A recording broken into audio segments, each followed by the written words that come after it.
a monarquia? Na monarquia se tem um rei, não é verdade?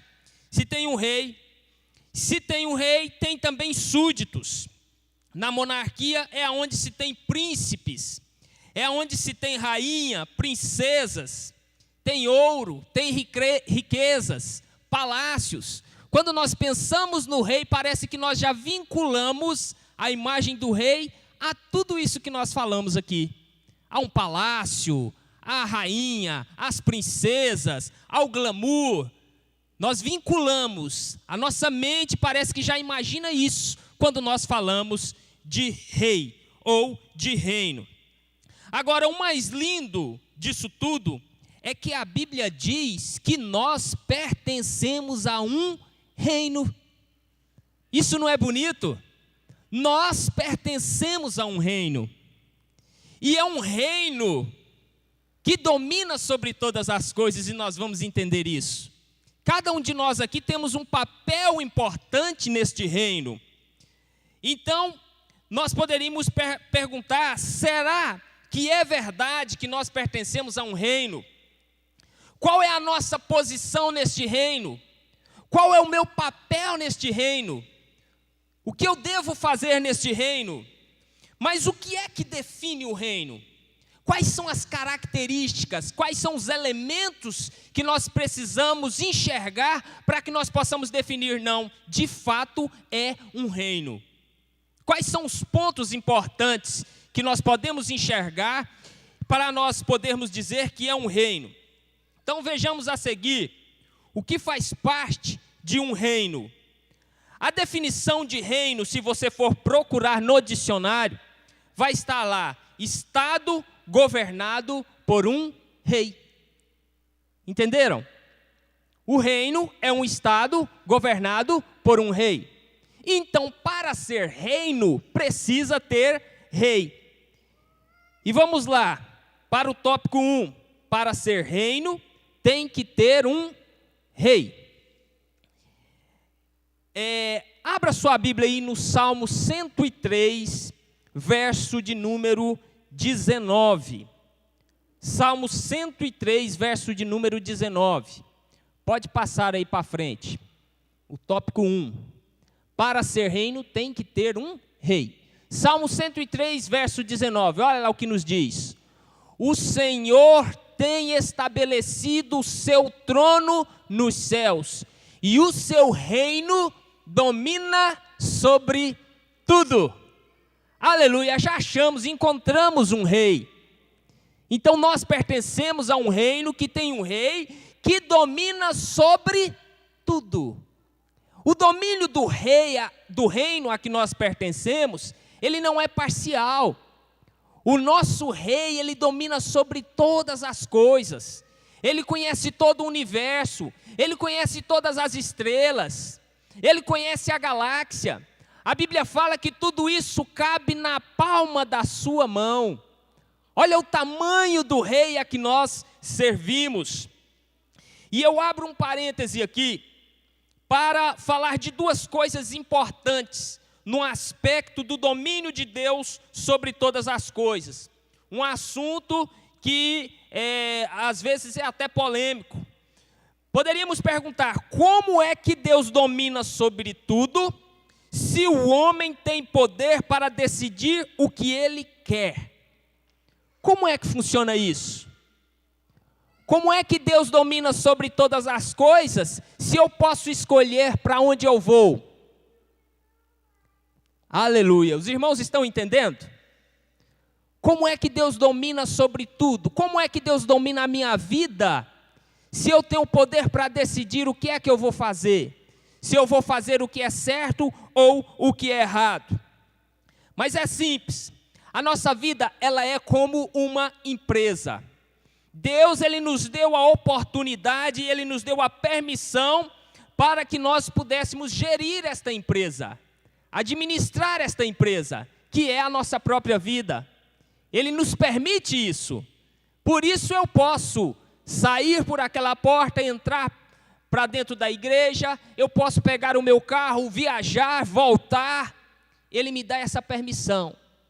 não significa que Ele não está no domínio de todas as coisas, porque Ele está vendo tudo o que você está fazendo. Agora, no momento que Ele achar, que Deus achar, não, agora você está extrapolando, eu vou tirar o domínio, eu vou tirar o domínio que eu te permiti sobre a sua vida, eu vou tirar isso de você. Aí a coisa muda de figura. Deus assume o controle e te coloca no lugar que Ele quiser. É assim a permissão de Deus. Aí tem um outro assunto, quando nós falamos do domínio de Deus sobre todas as coisas, que é a tal da predestinação. Acho que no domingo, um dos irmãos estava comentando comigo, acho que na escola bíblica dominical, a respeito da predestinação. Mas como que é isso? Como que é essa predestinação? Deus, Ele utilizou da sua autoridade, da sua soberania e escolheu alguns para serem salvos. Como que é isso? Olha, você vai ser salvo, você não. Aí fica fácil, né? Aquele que foi escolhido para ser salvo, ele pode fazer o que ele quiser, que ele vai ser salvo. Na verdade, se nós começarmos a colocar dessa forma na nossa cabeça, nós não precisamos fazer mais nada, porque aquele que foi escolhido para ser salvo, ele pode até pular de uma ponte que ele vai ser salvo, não é? E aquele que não foi escolhido para ser salvo, não adianta ele fazer nada, não adianta ele fazer nada que ele não vai ser salvo. Funciona da seguinte forma, no entendimento que eu tenho, vamos supor, existe um ônibus que passa aqui no setor que vai lá para o centro da cidade. O que é a predestinação? É destinar algo antes, é definir o itinerário de alguma coisa antes, predestinou. Ele definiu antes o que é que vai acontecer, qual é o itinerário. Aí o ônibus vai para o centro, outro vai lá para o setor Urias Magalhães. Aí de repente você fala assim, não, eu quero ir para Urias Magalhães, e entra no ônibus que vai para o centro. Você vai chegar lá no Urias Magalhães? Não vai chegar. Ou não, eu quero ir para o centro, e entra no ônibus que vai para Urias Magalhães. Você não vai chegar ao seu destino certo, porque você entrou no ônibus errado. Na vida, a igreja do Senhor Jesus Cristo, ela está predestinada à salvação. Você como igreja, você está predestinado à salvação. Porém, você pode fazer a escolha de entrar dentro deste conceito, dentro da igreja, participar deste corpo ou não. A partir do momento que você ignora todas as regras, não entra pela porta estreita, fala, não, eu não quero entrar aqui nesta condução que me leva ao céu. Pronto, você não vai. A igreja sim, este ônibus que leva até o céu, ele está predestinado a te levar ao céu de glória. Porém, a escolha é de cada um de nós, se nós queremos entrar pela porta estreita, se nós queremos seguir as regras ou não.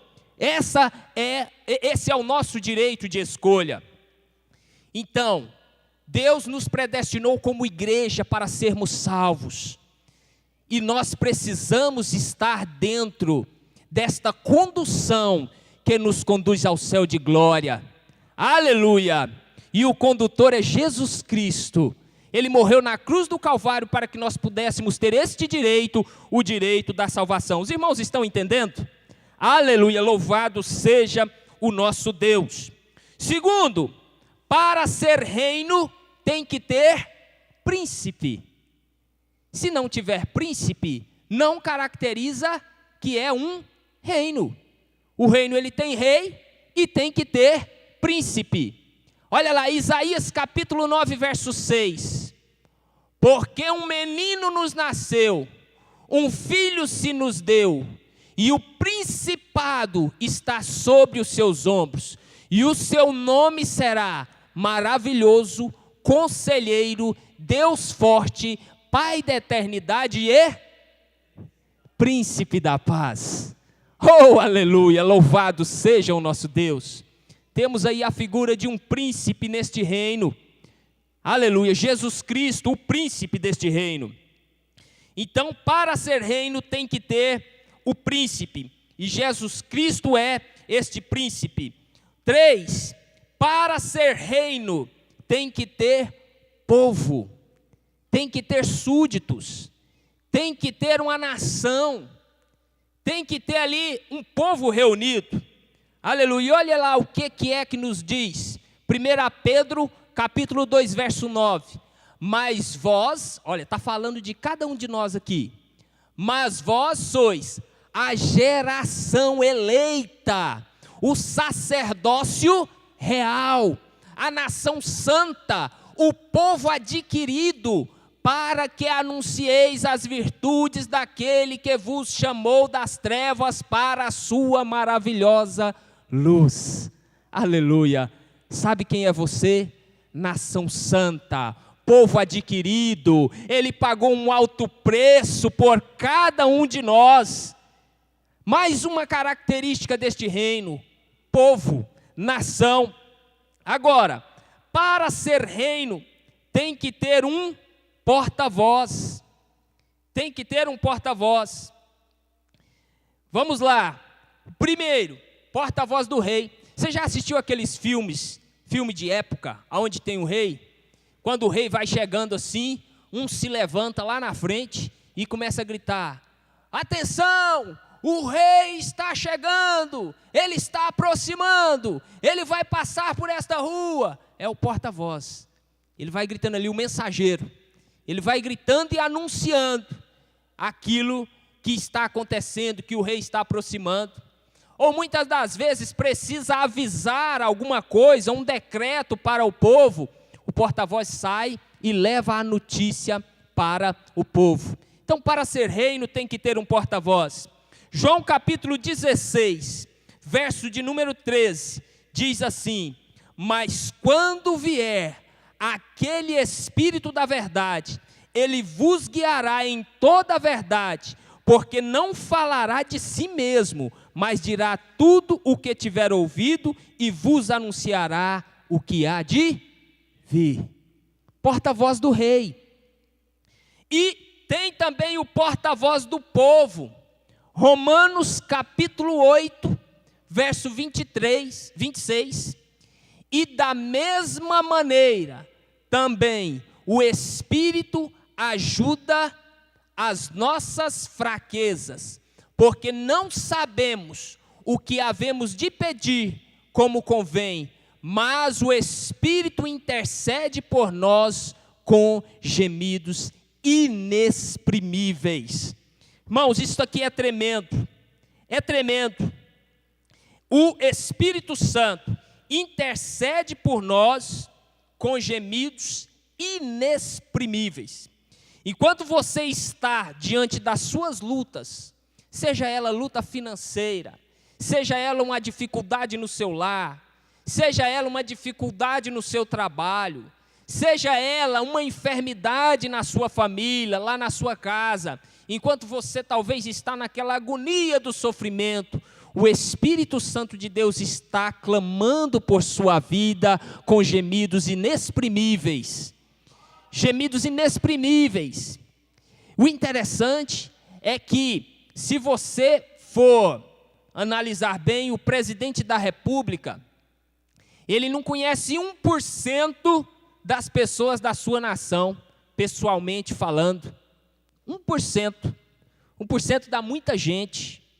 É muita gente, ele não conhece 1%. Ele não dá conta de conhecer tantas pessoas, de ter afinidade com tantas pessoas, de se comunicar com tantas pessoas, de conhecer o problema de cada uma destas pessoas. Porém, no reino de Deus, ele conhece cada um pessoalmente, os seus problemas, os seus defeitos, as suas qualidades.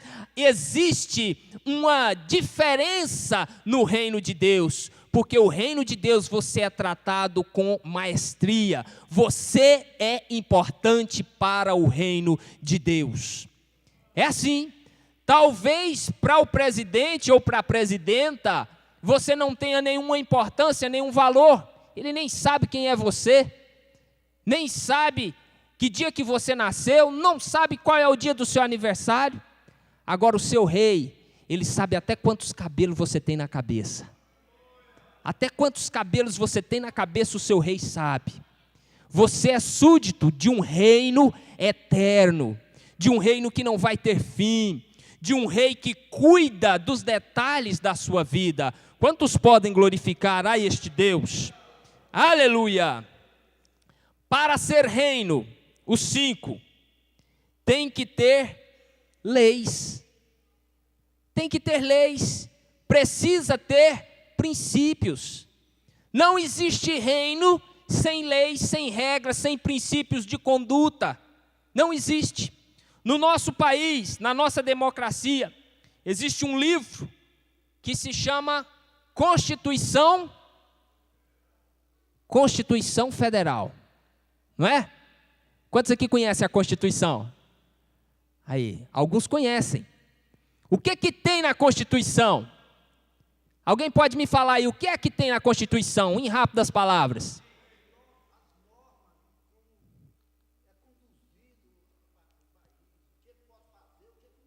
Pronto, normas de conduta. Na Constituição existem direitos e deveres, obrigações. Você tem muitos direitos constitucionais, mas você tem também muitas obrigações constitucionais. Tira a Constituição fora, rasga ela, acaba com as regras, acaba com as leis, vira uma baderna. Aí ninguém respeita mais nada.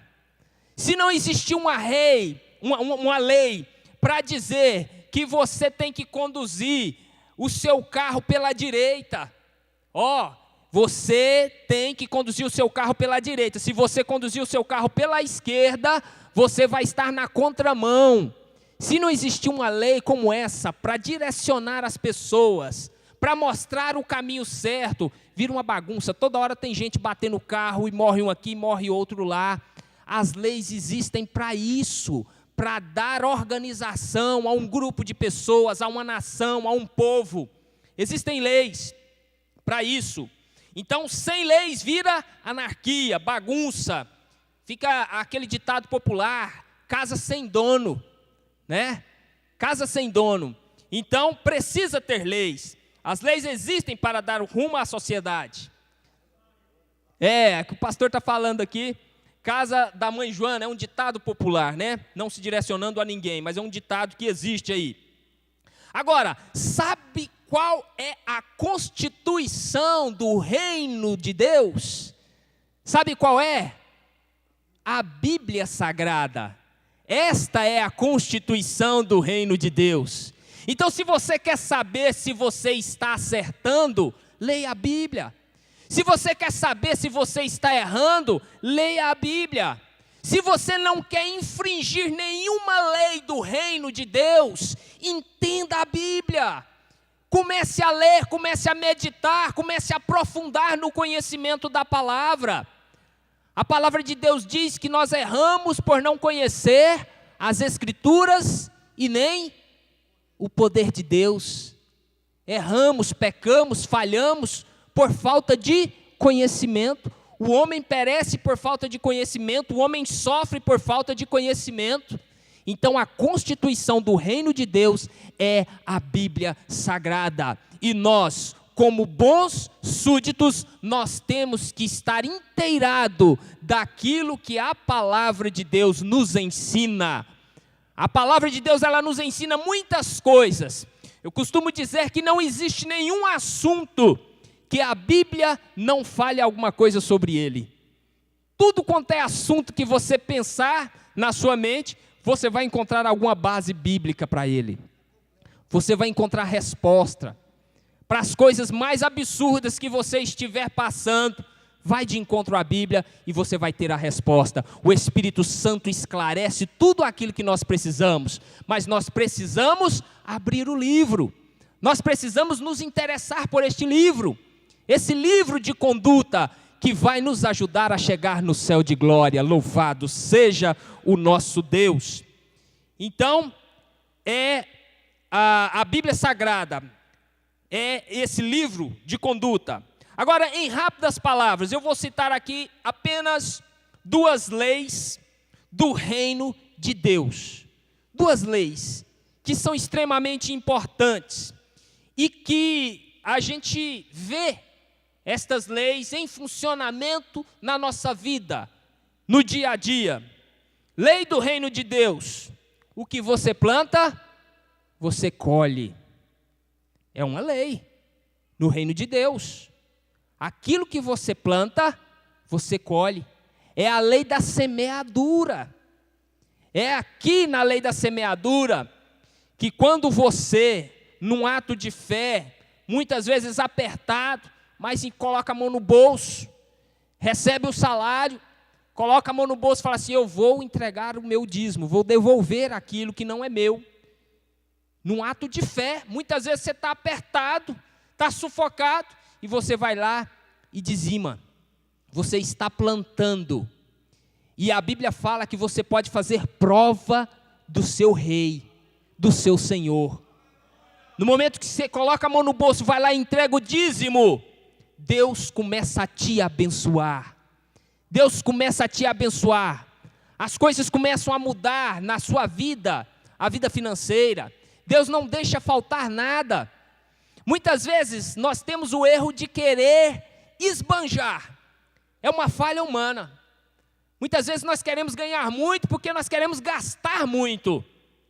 Mas a palavra de Deus, ela afirma que Deus vai te dar o suficiente para que você possa viver com alegria. Não vai faltar o pão na sua casa, não vai faltar o pão na sua mesa, mas tenha fé, confie no Rei que está no domínio de todas as coisas. Confie no seu Deus, confie. Não pense que aquele dinheiro, aquele valor que você vai ali entregar o seu dízimo, que isso vai fazer falta, que não faz falta para você. Não faz falta. Deus começa a te abençoar quando você pensa que não, as coisas estarão bem para a sua vida. Muitas vezes nós passamos provações, e não existe uma provação mais complicada, mais difícil. Existem várias provações, mas a provação da falta de recurso, falta de dinheiro, é uma provação difícil. Nos tenta a fazer tantas coisas, né? Quando está faltando dinheiro, a gente quer arrumar 10 serviços, né? Nossa, eu vou trabalhar disso, vou fazer aquilo outro, e de repente acaba comprometendo a própria saúde. Nós devemos fazer a nossa parte e confiar no nosso Rei, confiar no nosso Deus, porque é Ele quem cuida de nós. Aleluia. Mateus, no capítulo 7, verso 12, diz assim: portanto, tudo o que vos quereis que os homens vos façam, fazei-lo também vós, porque esta é a lei e os profetas. A lei da semeadura. Se você quer que alguém te ame, ame primeiro. Não fica esperando, não. Se você quer que alguém te trate bem esta pessoa primeiro. Se você quer misericórdia, seja misericordioso. Se você quer bondade, seja bondoso. Se você quer perdão, perdoe. Tem muita gente que quer ser perdoado, mas não consegue perdoar. Existem muitas pessoas que, às vezes, não conseguem enxergar as suas próprias falhas. Ele, com uma facilidade muito grande, ele enxerga a falha dos outros. Mas a falha dele, ele ignora, ele não vê as suas falhas. Então, se nós queremos algo bom para a nossa vida, nós devemos plantar primeiro. E a Bíblia nos assegura que aquilo que você planta, você colhe. Aquilo que você planta, você colhe. Louvado seja o nosso Deus. Então, se nós queremos ajuda, vamos ajudar. Se nós queremos uma mão estendida para nós, vamos estender a nossa mão para ajudar alguém. Segunda lei do reino de Deus. Essa lei aqui, ela é infalível, ela é imutável. Só tem um caminho. Não existe, não tem como inventar um caminho alternativo, não tem como criar um atalho para chegar no céu. Só existe um caminho que nos leva ao reino de Deus, que nos leva ao céu. Só um caminho. Aleluia. E nos diz aqui, João 14, verso 6. Disse-lhe Jesus: eu sou o caminho, a verdade e a vida. Ninguém vem ao Pai senão por mim. ninguém vem ao Pai senão por mim. Então não tem papa, não tem padre, não tem pastor, não tem Maria, não tem José, não tem João, não tem Pedro, não tem ninguém que te leva até o céu a não ser Jesus. No reino de Deus existe esta lei, é uma regra, não tem como mudar. A pessoa, para chegar ao céu, ele tem que aceitar Jesus e não colocar ninguém no lugar de Jesus. É só Jesus, é só Jesus. Quem nos abençoa é Jesus, quem nos leva para o céu é Jesus, quem cura é Jesus, quem liberta é Jesus, quem dá prosperidade é Jesus, quem faz tudo por nós é Jesus. Louvado seja o nosso Deus. Aleluia. Para ser reino, o tópico 6, tem que ter cultura. Cultura.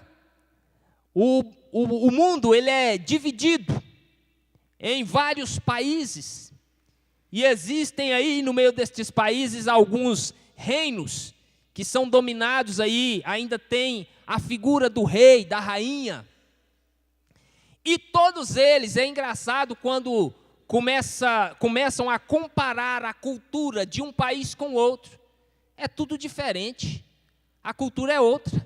Existem coisas que acontecem lá na África, que se você fizer aqui, o povo vai ficar escandalizado. Cultura do local. Lá é normal. Lá na cultura indígena, eles andam lá praticamente nus, não é verdade? Lá no meio dos índios. E existem alguns países por aí que têm esse costume, a cultura natural. E para eles aquilo ali não tem nada a ver. Está todo mundo ali no meio mesmo. Agora vai acontecer um negócio desse aqui. A pessoa vai ser escorraçada, vai preso e tantas outras coisas. Ninguém admite, ninguém aceita. Não faz parte da nossa cultura, não faz parte da nossa conduta. Eu citei isso como exemplo, mas existem N exemplos de coisas que se fazem lá em outro país e que não se faz aqui.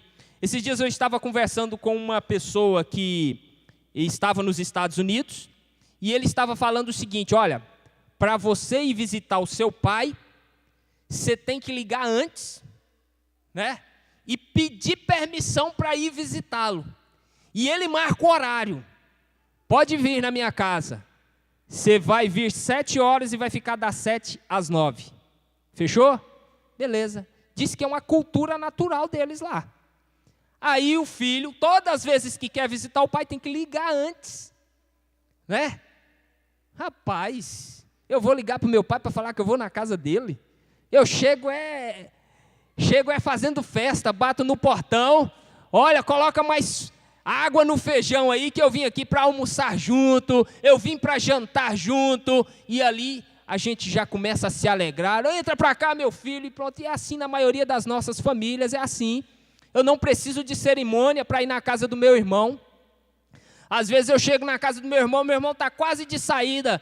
Ué, rapaz, mas você vai sair, eu estou chegando. Ih, rapaz, eu tinha um compromisso ali, deixa eu ver se eu consigo desmarcar. Ih, não dou conta de desmarcar, não. Não, então tá, eu vou, outra hora eu volto aqui. Pronto, assim funciona, é cultura nossa. O Brasil é um país que os brasileiros vivem livres. E muitas vezes livre até demais, não é? Mas é a cultura. Agora, no reino de Deus, existe uma cultura. A cultura do reino de Deus é contra a cultura do mundo. Tiago, no capítulo 4, verso 4, a parte B, não, diz assim, ó: não sabeis vós que a amizade do mundo é inimizade contra Deus?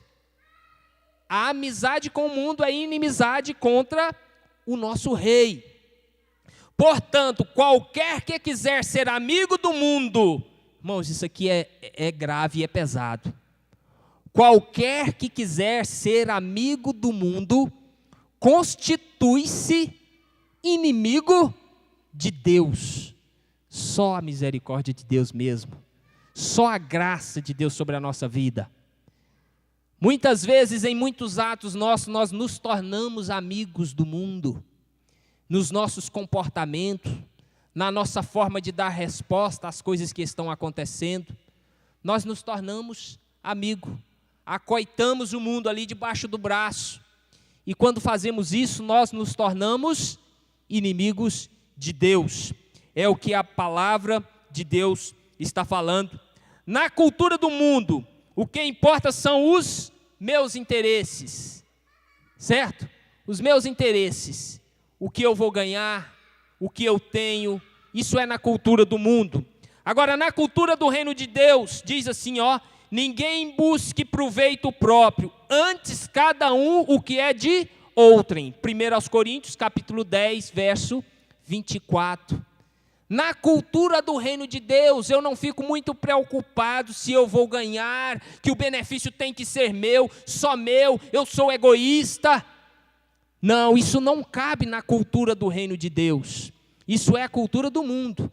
Na cultura do reino de Deus, você tem que se preocupar com o seu irmão, aquele que está do seu lado, se ele está bem, se ele não está, se você está fazendo alguma coisa para ajudá-lo ou não. Quando eu falo isso aqui, eu me sinto apertado, eu estou no meio. A palavra de Deus, ela é uma espada de dois gumes, ela corta para lá e corta para cá, não é? E nós aprendemos com isso, precisamos mudar muitas coisas em cada um de nós. A cultura do reino, nada façais por contenda ou por vanglória, mas por humildade. Cada um considere o outro superior a si mesmo. Filipenses capítulo 2, verso 13. Irmão, olha que versículo tremendo. Você tem que considerar a todo instante o seu irmão superior a você. Será que nós estamos praticando isso para a nossa vida? Será que faça uma meditação interna, você. Será que eu olho para o irmão e me alegro em tê-lo como meu superior? Ou eu quero me colocar por cima dele e mostrar que eu sou, que eu mando, que eu posso, que eu tenho mais sabedoria, que eu tenho mais inteligência? Isso não é cultura do reino de Deus. Eu me colocar por cima e achar que sou melhor e pisar no irmão, humilhar o irmão, isso é cultura do mundo, não é cultura do reino de Deus. Então nós precisamos, irmãos, ter isso no nosso coração. Nós precisamos conhecer a cultura do reino de Deus. Nós precisamos trilhar o caminho da santidade. Nós precisamos buscar o caminho da humildade e saber que sem Deus, sem o Rei, sem Jesus, nós não somos nada. Nós não somos nada. Nós temos que ser serviçais na casa do Senhor. Servir os nossos irmãos, ajudar os nossos irmãos. É isso que Filipenses capítulo 2, verso 13 nos ensina. Segundo aos Coríntios 10, capítulo 17 e 18. Aquele, porém, que se glorie, glorie-se no Senhor. Glorie-se no Senhor. Toda honra e glória, Senhor, seja dada ao teu santo nome. Quando alguém vir falar, olha, você não, eu não. A honra e glória dele. Aquilo que eu faço aqui é um reflexo dele na minha vida, e assim vai. Não adianta o homem querer achar que é, porque não é não, é pó, é nada.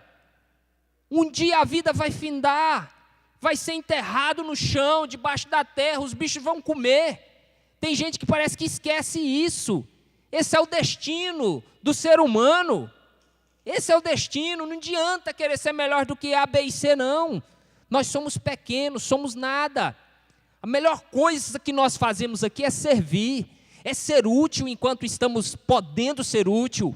Essa é a melhor coisa que nós podemos fazer. É isso que traz alegria, é isso que é gratificante. Eu olhar para alguém e falar assim, graças a Deus, Deus me deu condição de ajudar, Deus me deu condição de dar o meu ombro, Deus me deu condição de dar um abraço. Não existe uma satisfação melhor do que essa. Muitas pessoas, ele humilha o outro, mas depois ele fica lá entristecido por aquilo que ele fez. Dá aquela fadiga, aquela angústia, por que eu fiz? O que é isso? Eu não preciso disso. Porque a Bíblia, a palavra de Deus, ela nos chama para a humildade, para servir, para ser útil para o nosso próximo. Quantos podem glorificar a este Deus? Na cultura do mundo, se me fizer mal, eu devolvo. Não é? Fizer mal comigo aí, eu meto a mão na cara. caboclo pisar no meu calo, eu rumo a bicuda nele. Não é assim, pastor? Essa é a cultura do mundo. Ah, não fala grosso comigo não, porque eu falo 10 vezes mais grosso do que você. Ah, não peita eu não, porque eu vou com você com voadeira e tudo e derrubo você. Essa é a cultura do mundo. É a cultura do mundo. Agora, na cultura do reino de Deus, você considera os outros melhores que você. Romanos capítulo 12, 21. Não te deixes vencer do mal, mas vença o mal com o bem. Nós não podemos deixar o mal entrando no nosso coração. O mundo está tão mal, tem tanta coisa ruim acontecendo, que se nós não vigiarmos, estas coisas elas nos contaminam. Elas nos contaminam. E depois nós queremos retribuir. Eu não sei se eu contei aqui um testemunho que aconteceu comigo. Eu morava, há uns anos atrás, eu morava no bairro Cardoso. Quem aqui conhece o bairro Cardoso? Lá em Aparecida de Goiânia. Eu comprei uma casa lá. Eu tinha um carro, troquei o carro na casa, dei uma diferença e fiquei com a casa. E como era assim, uma casa arrumadinha, novinha, eu tinha uma alegria naquela casa. O coração estava ali, aquela alegria, felicidade. Quando eu chegava, abria o portão que entrava para dentro, eu me sentia bem, né? Assim, eu estou aqui num pedacinho de chão que Deus me deu e é meu, aqui é meu. E aí eu ficava muito contente com aquilo. E uma certa vez eu estava trabalhando no Jardim Novo Mundo e a minha esposa ligou para mim, falando, olha, tem um caboclo aqui em cima do muro ameaçando entrar. E eu tinha uma cadela, uma cachorra grande, Rottweiler, e ela era valente, brava, grande. E o caboclo ele ficou com medo do cachorro, então ele não pulava para dentro do meu quintal, ele ficou em cima do muro. E aí ele gritava para minha esposa, olha, segura esse cachorro aí, segura esse cachorro, porque senão eu vou matar você com o cachorro e tudo. Mas ficava no muro, não tinha coragem para pular para dentro não. A Kessia pegou meus 2 filhos, entrou debaixo da cama e ficou ali, pegou o celular e ligou para mim. Aí quando o celular toca lá no Jardim Novo Mundo, irmãos, aquilo deu gosto de sangue na boca, tanto que o coração quase que explodiu. Eu falei, vai acontecer uma tragédia lá em casa. Eu entrei no carro lá da empresa, era uma Fiorino, peguei a BR-153 ali. Naquela época, graças a Deus, não tinha radar, porque senão ia me pegar lá a 200 por hora. E eu, em direção à minha casa. E quando eu cheguei ali, eu abri o portão, e na hora que eu estava saindo no meu serviço, tinha assim um facão enorme debaixo de uma mesa. Eu trabalhava numa confecção lá, eu já passei a mão nesse facão, já corri para dentro do carro e coloquei ele no banco do passageiro. E falei assim, eu vou lá para casa. Eu, como homem de casa, se eu chegar lá e alguma coisa estiver acontecendo lá, eu vou chegar e arrebentando tudo lá, com o que eu der conta, né? Porque é pequenininho, né? E aí, eu cheguei em casa. Graças a Deus, Deus cuida da gente, é nos detalhes. Quando eu cheguei ali, o caboclo já tinha descido do muro e já tinha ido embora. Eu peguei minha esposa e falei assim, entra aqui no carro, vamos com os meninos. Aí fui lá, peguei televisão, esses aparelhos pequenos, coloquei tudo dentro da Fiorino, peguei os negócios pequenos e falei assim, você não volta mais aqui. Aqui não é lugar para você morar. Se isso aqui oferece algum risco para a sua vida e para a vida dos nossos filhos, você não vai morar mais aqui. Eu não tenho condição de sair para o serviço e te deixar aqui nessa situação, nessas condições. Aí coloquei ela dentro do carro, saí, ela não voltou lá mais para morar. A casa do meu pai estava desocupada, eu falei, pai, me dá a chave, eu quero morar uns dias aqui até eu vender lá, não vou morar mais lá. Aí, levei minha esposa e aí coloquei à venda a casa. Mas, antes de colocar à venda, eu ainda tinha deixado um guarda-roupa lá. No outro dia eu fui lá com o caminhão, peguei minha mudança toda e deixei um guarda-roupa lá. E aí eu fiquei pensando, rapaz, esse caboclo vai voltar aqui para mexer aqui na casa, porque se ele veio, ele vai voltar. Aí sabe o que eu fiz? Eu peguei um fio elétrico e amarrei nas janelas, amarrei nas portas, olha que coisa feia, né? Amarrei e fui embora para casa. Falei assim, esse caboclo estava chateado, revoltado. Por quê? Porque a casa era aquilo que eu tinha de mais precioso. E eu sentia assim, nossa, eu comprei a casa com tanta dificuldade, adquiri, Deus que me deu. E agora chega um caboclo e faz isso e eu vou ter que mudar daqui e deixar para trás. Eu fiquei revoltado, gastei muito dinheiro reformando a casa, fazendo área e tanta coisa, e agora tinha que sair de lá. Aquilo eu não aceitava de jeito nenhum, o coração estava apertado, odiando aquela situação. E aí eu fui embora para casa. Quem disse que eu dormi à noite? Preocupado, falei, meu Deus do céu, esse caboclo vai pular esse muro, vai pegar lá, vai morrer eletrocutado ali. Ou uma criança pode pular ali no meu quintal para brincar com alguma coisa e pode tomar choque. Sabe o que é isso? O mundo está tão mal, que se nós deixarmos, se nós permitirmos, este mal ele vai tomando conta do nosso coração e nós começamos a ficar igualzinho o mundo, com as mesmas maldades, com sede de vingança, com vontade de arrebentar as pessoas. É aí que esta palavra nos diz aqui, ó, que nós não podemos deixar o mal nos vencer, mas nós temos que vencer o mal com o bem. E aquilo, eu fiquei a noite inteira mexendo de um lado para o outro na cama. No outro dia eu levantei cedinho, a primeira coisa que eu fiz foi ir lá, arranquei os fios tudo que tinha lá e falei assim, seja o que Deus quiser que aconteça. Quando foi no outro dia, o caboclo foi lá, arrebentou a janela, mexeu na casa, mas não tinha mais nada de valor para ele levar, só entrou lá dentro, bateu na cachorra, machucou as pernas dela, a cachorra estava lá ainda, mas eu falei assim, eu vou deixar isso na mão de Deus. Quando foi poucos dias depois, eu anunciei a casa e vendi ela, eu tinha comprado ela por um valor, eu vendi ela do dobro do preço que eu tinha comprado. E tive condição de comprar uma casa aqui em Goiânia, né, que era lá em Aparecida, e eu comprei uma casa aqui em Goiânia, comprei à vista sem ter que ficar devendo nada para ninguém. Louvado seja Deus. Nós temos que ter na nossa mente e no nosso coração que é Deus que cuida da gente. É Deus que cuida. Existem coisas que num momento parece ser o fim. É terror puro. Mas Deus está controlando, existe uma explicação para aquilo, alguma coisa melhor vai acontecer na sua vida. Diante das dificuldades, creia no seu Rei, creia no seu Deus, coisas melhores virão para a sua vida. Não fique pensando que é o fim, porque a ventania está grande, porque as dificuldades estão grandes, não pensar, é o fim, vai acabar minha vida. Vai não. Deus está cuidando dos detalhes da sua vida. Lá no final você vai glorificar a este Deus e vai dizer, Deus tinha um plano neste negócio. É o que eu falo hoje. Deus tinha um plano neste negócio. A casa que eu tenho aqui, ela é muito melhor do que a casa que eu tinha lá. A localização é muito melhor do que a que eu tinha lá. É Deus que cuida da gente. Amém? Louvado seja o nosso Deus. O tempo já foi. Cultura do reino, amai os vossos inimigos, bendizei o que vos maldizem, fazei bem aos que vos odeiam e orai pelos que vos maltratam e vos perseguem. Que conselho é esse, não é?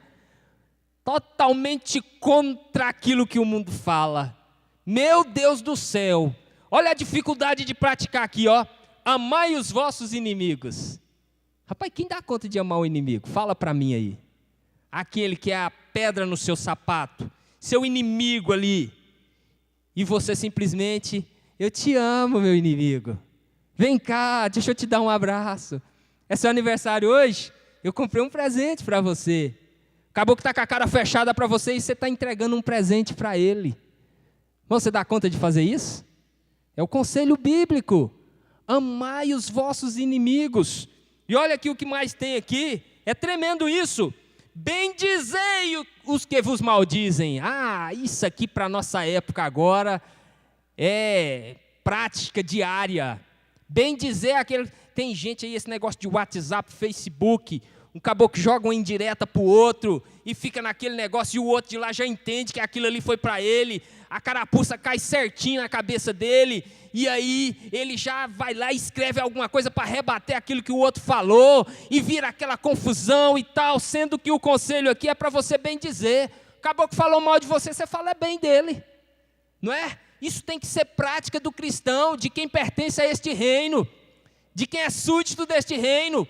Enquanto as pessoas estão falando mal de você, você está falando bem delas. Esse é o conselho bíblico. Se nós queremos viver em paz, se nós queremos ter uma alegria no coração, nós temos que colocar em prática aquilo que a Bíblia nos ensina. Quantos estão entendendo?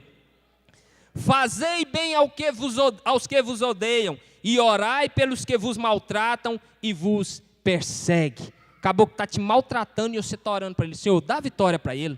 Abençoa ele, Senhor. Abençoa, você está pior do que ele.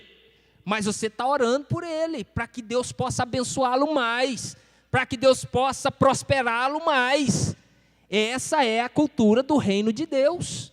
Essa é a cultura do reino de Deus. Aleluia. Quantos pertencem aqui a este reino? Olha aí, olha o tanto de regras aí que nós temos que seguir no reino de Deus. O reino de Deus é um reino de paz, Romanos 14, 17, que é o versículo que nós lemos, e aqui eu finalizo as minhas palavras, né? O reino de Deus é um reino de paz, porque o reino de Deus não é comida e nem bebida, mas justiça e paz e alegria no Espírito Santo. Aleluia!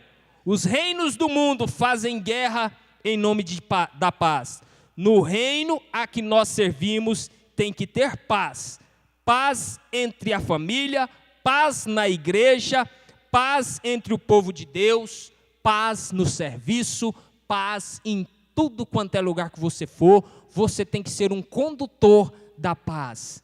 Você tem que falar de paz, você tem que ser um veículo que leva essa paz, que conduz essa paz até as pessoas.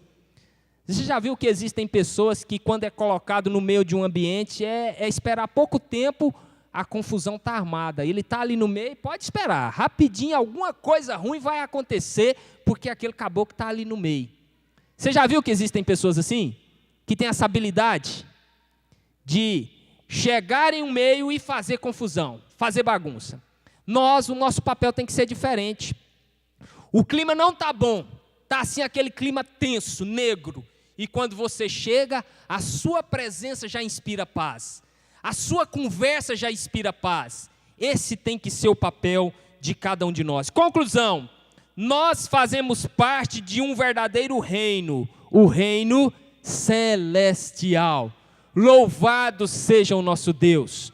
Quantos aqui compreenderam a palavra desta noite? Aleluia, que nós possamos cada dia mais entender que nós pertencemos a um reino celestial e que nós precisamos ter uma conduta de súdito deste reino.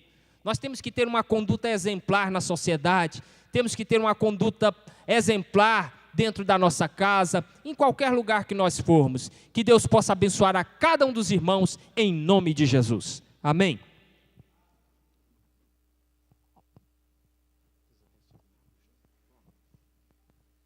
Deus abençoa, irmão Duda. Foi uma bênção mesmo. Nós entendemos muito bem a mensagem aqui. E você pertence a um reino. E você pertence a esse reino, e aqui você é representante desse reino aqui na terra.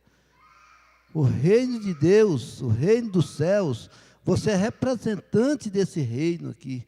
Você é embaixador do reino de Deus aqui. E então, represente bem a sua pátria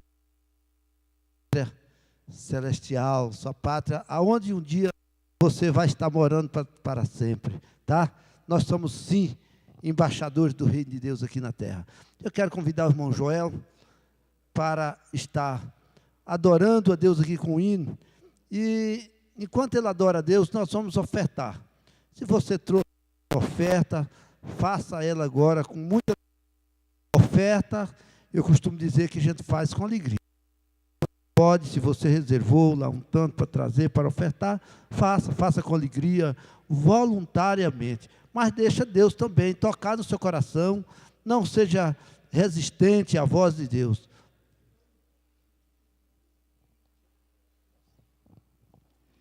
Aleluia, eu cumprimento os irmãos na paz do Senhor. Aleluia, Jesus.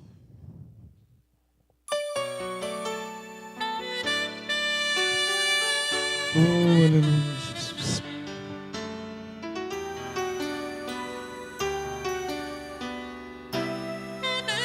Toda honra, toda glória seja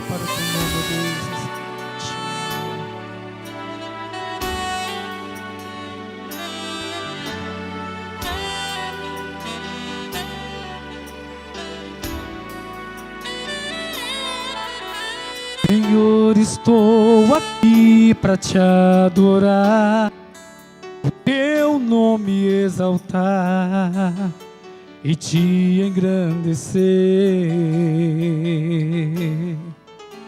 Coloco minha vida em tuas mãos,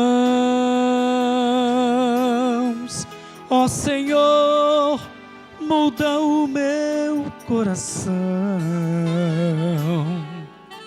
Vem e faz-me transbordar, e que eu possa ser canal do teu fluir. Vem e faz resplandecer, que o mundo possas ver a tua luz brilhar em mim. Sonda-me, sonda-me, Senhor. Sonda o meu ser, sonda-me, Senhor, sonda o meu coração e cumpras em mim o teu querer.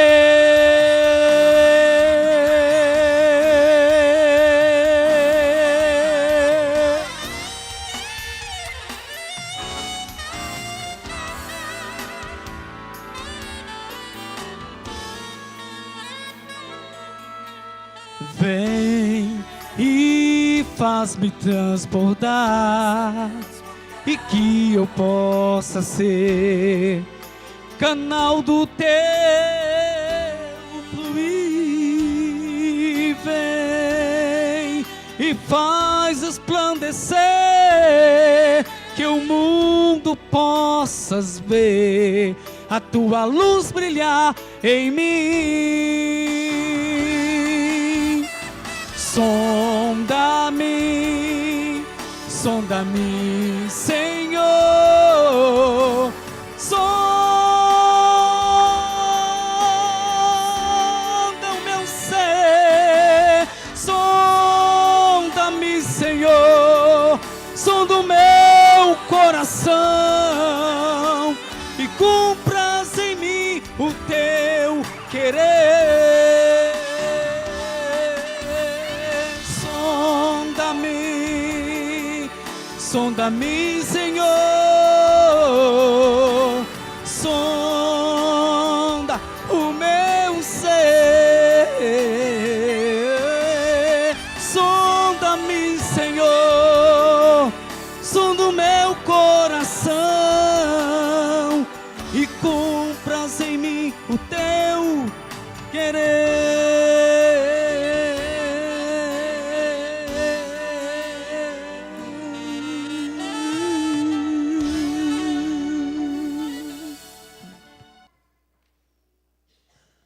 Amém. Graças a Deus.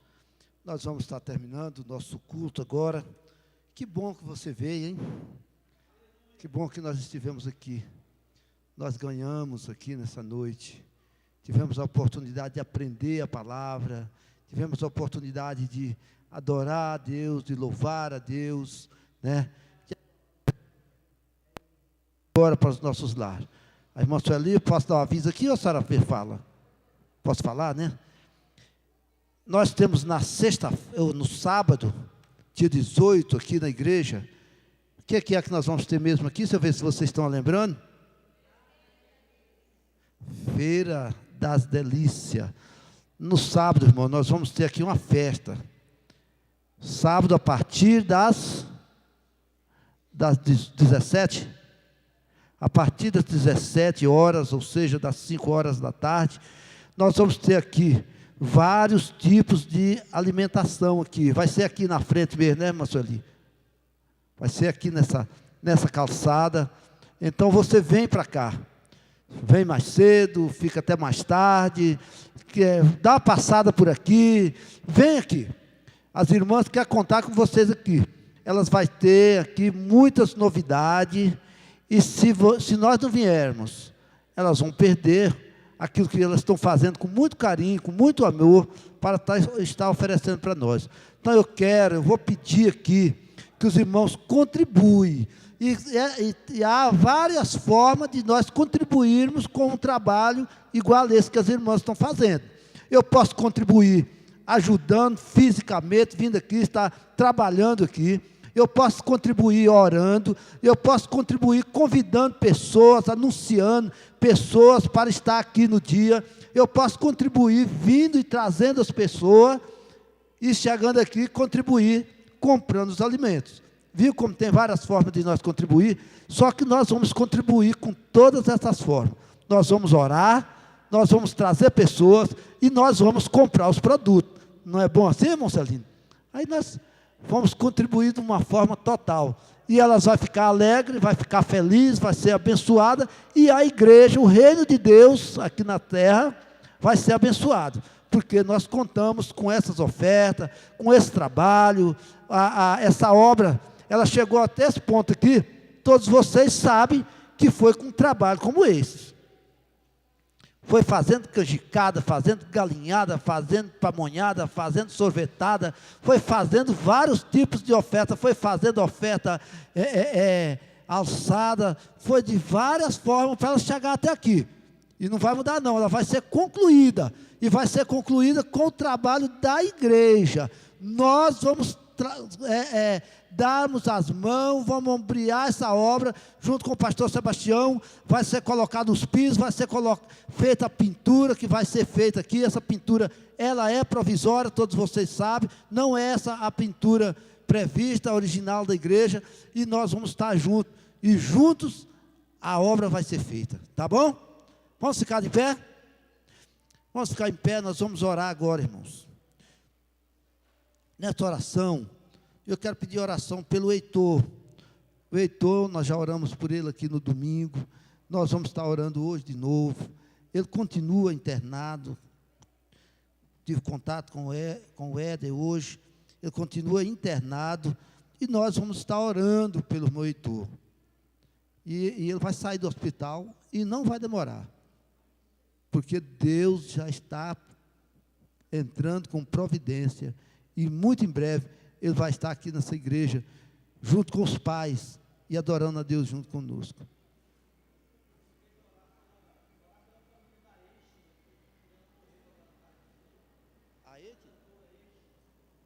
Vamos orar pela família da cantora Etila.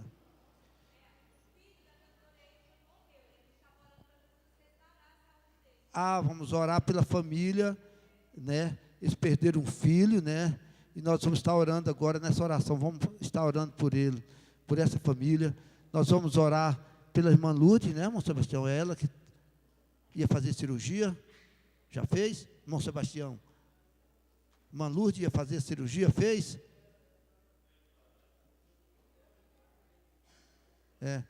Nós vamos estar orando para todos aqueles que precisam, que dependem das nossas orações. Aqueles que estão enfermos, estão com algum tipo de problema, nós vamos estar orando agora, em nome de Jesus. E o milagre vai acontecer, porque no nome de Jesus, o milagre acontece. Vamos orar então? Nosso Deus, nosso Pai, eu quero agora te agradecer, meu Deus, pela tua palavra ministrada aqui nessa noite. Quero te agradecer pelo que eu aprendi aqui nessa noite, ó Pai. E aquilo que aprendi, eu quero colocar em prática, eu quero praticar, ó Pai. Eu quero te agradecer, meu Deus, pela palavra que o Senhor nos deu aqui nessa noite. Obrigado, Pai, que o Senhor continue abençoando o teu filho, irmão Duda, ó Pai. Eu quero, Senhor, estar te pedindo aqui as tuas bênçãos sobre a vida daqueles que estão enfermos, Pai. Sobre a vida do Heitor, que está enfermo agora, ó Pai. Ali naquele hospital onde ele está, nós como igreja, nós repreendemos todo o mal, toda infecção, toda bronquite, está repreendida agora em nome de Jesus. Nós queremos declarar a bênção do Senhor sobre a vida do Heitor, queremos declarar a cura do Senhor sobre a vida dele, ó Pai. Queremos orar agora pela irmã Lourdes, ó Pai, que o Senhor abençoe a vida da tua filha, ó Pai. Quero te pedir, Senhor, que o Senhor abençoe aquela família que está enlutada, ó Pai. Que o Senhor esteja abençoando, dando consolo, dando, meu Pai, a força, dando a graça para para que eles possam vencer esse momento difícil agora, ó Pai, o momento da perca, mas o Senhor está com eles e vai fortalecer, Senhor. E esteja abençoando a vida do nosso pastor, ali onde ele está, ali no Tocantins, que o Senhor esteja abençoando a vida dele, que o Senhor esteja cuidando dele ali, que o Senhor esteja dando proteção, dando livramento, e que ele em breve possa estar aqui. Nós contamos com ele aqui conosco já no sábado, Pai, que a bênção do Senhor esteja acompanhando a vida dele, o Senhor esteja abençoando a vida de todos aqueles que se fizeram presente aqui, que tudo aquilo que aprendemos, nós possamos praticarmos, ó Pai. Nós te pedimos, nós te agradecemos, em nome de Jesus. Amém, amém. Deus abençoe os irmãos, curva a sua cabeça, que a graça do Senhor e Salvador Jesus Cristo, o amor de Deus nosso Pai, a comunhão e as consolações do Espírito Santo, seja com cada pessoa aqui presente, não só agora, mas para todos sempre. Todos dizem amém. Vai para casa, mas vai com a bênção de Deus. Vai na graça.